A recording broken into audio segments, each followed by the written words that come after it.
and anger is horrible. Anger only damages us. It's like us drinking poison and expecting them to die. It doesn't work that way.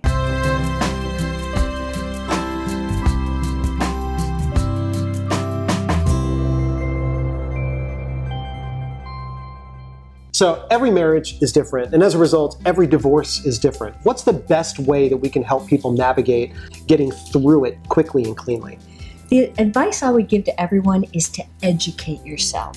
I mean, this is your life, and a lot of people think that they just go hire a divorce lawyer and the lawyer takes care of it.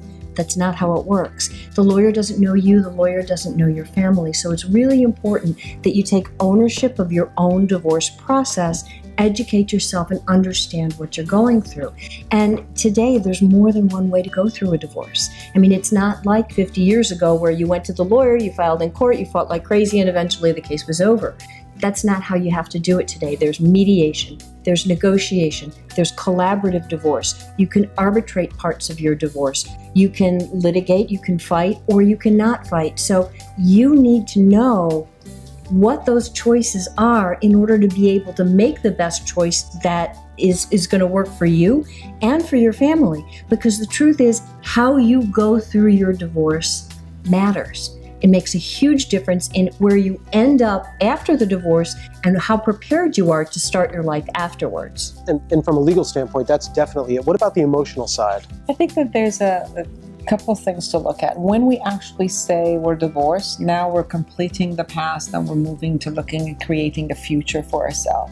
So the more that we create this future that we're walking into, although it's going to be very unknown, a lot of us go through a lot of anxiety.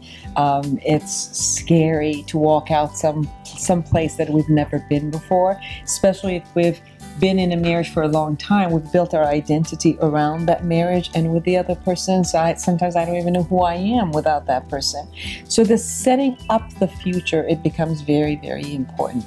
Now there's emotions, range of emotions that we go through, and healing the emotions are also important. And for that, it's feeling it, naming it, knowing which emotion it is, feeling it, expressing it, talking to other ones, and really accepting yourself for whatever process you're going, knowing the process of grief and being okay with that. But more than anything is creating a systematic future that it calls you, it's pleasurable, and it works through pulling you in. And in the divorce process, I work with people more on the emotional aspect, more on the emotional side of things. And there's a process to that as well. I have a book called My Heart is Broken, Now What? And I talk about 12 practices to get through the extreme emotional pain. Particularly, it's geared for women who've been abandoned by their partner, because that's a whole other layer of emotions that come up. I think doing anything with intention, setting the intention, like you were talking about, getting through the divorce with a good intention. What is the planned outcome that you want? You can also do that with your emotional well-being. How do you want to be in a year's time?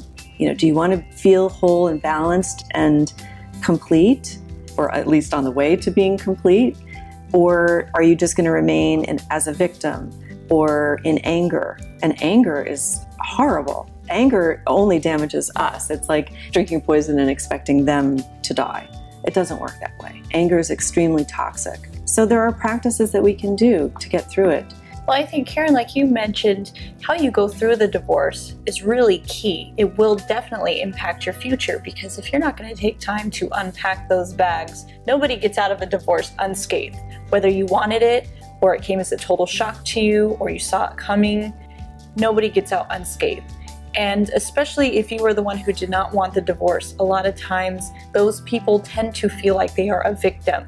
They feel like something has happened to me. They become very angry. They feel a lack of closure. I don't understand why this happened.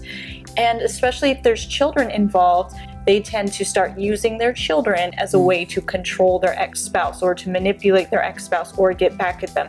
And the children become little chess pieces in this chess game between you and your ex-spouse. And it's very toxic, and it's damaging to the children, and it's damaging to the relationship between that child and the other parent. And they feel like, oh, I can use this child to control my ex-spouse and get back at them because I really want this relationship, and they severed it. So I'm going to withhold this relationship from my child. And it damages your family unit. Go see a therapist. Please, when you're going through a divorce, unpack those bags. That is the safest, most healthiest way to get through a divorce and really mitigate that emotional impact that you're going to go through. I think what I'm hearing you say is that there is no real shortcut for divorce. There's no fastest way to get through it. You got to go through it slowly to get to the other side. So take things one step at a time.